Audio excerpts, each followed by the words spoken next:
Our final witness on this panel is Joseph Pickard, Chief Economist and Director of Commodities with the Institute of Scrap Recycling Industries. Good afternoon. My name is Joseph Pickard, and I'm the Chief Economist and Director of Commodities at ISRI, which is the Institute of Scrap Recycling Industries.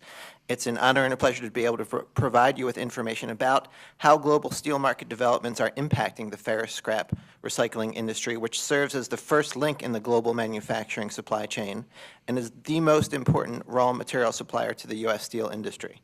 It's also an honor for me to represent ISRI here today.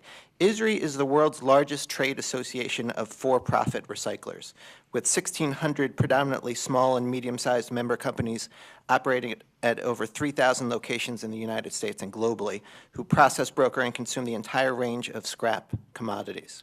Recycled iron and steel products, also known as ferrous scrap, is by far the largest recycled commodity group processed by our industry, with scrap recyclers typically processing between 70 to 75 million metric tons of ferrous scrap annually.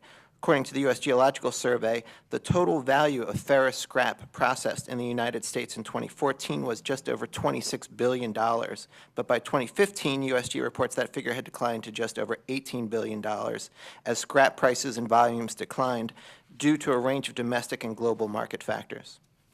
Although the United States is the single largest exporter of ferrous scrap in the world, it's also important to remember that most of the ferrous scrap that is processed in this country is consumed here as well.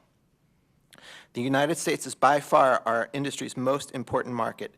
In 2015, just over 80% of all the ferrous scrap processed by our industry was consumed by the U.S. steel industry. In turn, U.S. steel mills heavily depend on ferrous scrap as a vital raw material input, with scrap supplying 60 to 70% of steel mills' feedstock in recent years.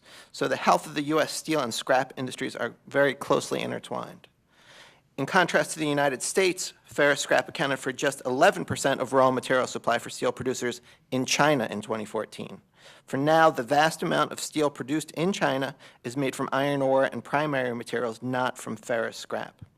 Given the vast environmental benefits of using scrap versus prime material, including reduced energy consumption and reduced greenhouse gas emissions, the excess production of steel in China comes not only with significant economic costs, but with unmistakable environmental costs as well. Many factors, including the surge in Chinese steel production to more than 800 million tons annually, has resulted in some of the most difficult market conditions faced by scrap recyclers and the steel industry in a decade. Even as Chinese steel input has crested, U.S. exports of ferrous scrap to China plunged from approximately 5.5 million tons in 2009 to less than 400,000 tons in 2015. Cheap iron ore prices have not only provided incentives for Chinese mills to produce excess amount of steel that have weighed on prices along the ferrous supply chain, it's also disincentivized ferrous scrap consumption within China. Given the combined impacts of global and domestic market factors, scrap processors have seen their profit margins erased amid continued industry consolidation, with a growing number of scrap recyclers either scaling back their operations, merging with other companies, or closing their doors altogether. Due in no small part to the global oversupply of steel, ISRI estimates that in just the last 2 years, well over 100 scrap recycling facilities have shuttered, and Labor Department data confirmed that more than 11,000 recycling jobs have been lost in the U.S. since early 2015, representing lost income of more than $500 million, which does not include other indirect job losses, lost tax revenue, reduced domestic and export sales, and other economic costs. Collectively, market conditions have significantly harmed the scrap recycling industry. A global economy contemplates the trade of ferrous scrap across international borders. Such trade must be conducted in a free and fair manner. ISRI is a forum of information exchange and education on issues related to such trade. Artificial barriers to the free and fair trade of ferrous scrap commodities have a detrimental effect on our economy.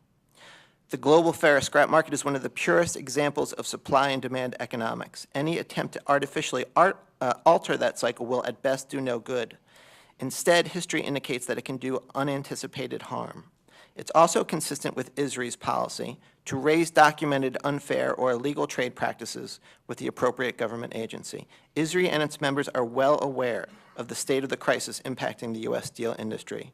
These are our most important customers, and the livelihood of the U.S. ferrous recycling industry depends on a healthy domestic steel industry. ISRI supports the strongest measures to protect the steel industry from illegal dumping and unfair subsidies that have direct and indirect negative economic impacts throughout the steel manufacturing supply chain. ISRI calls for vigorous enforcement of trade laws and other efforts by the U.S. and other trade leaders in the OECD to ensure that China remains committed to rein in excess production capacity for crude steel. Immediate action is needed to prevent growing trade tensions and recurring crisis. Lastly, ISRI thanks the U.S. Trade Representative, the Department of Commerce, and other agencies for taking timely action to understand and address the global impacts of on the U.S. steel and scrap recycling industries. And ISRI is committed to assisting our government agencies on this and other pressing trade issues going forward. Thank you very much, and I look forward to your questions.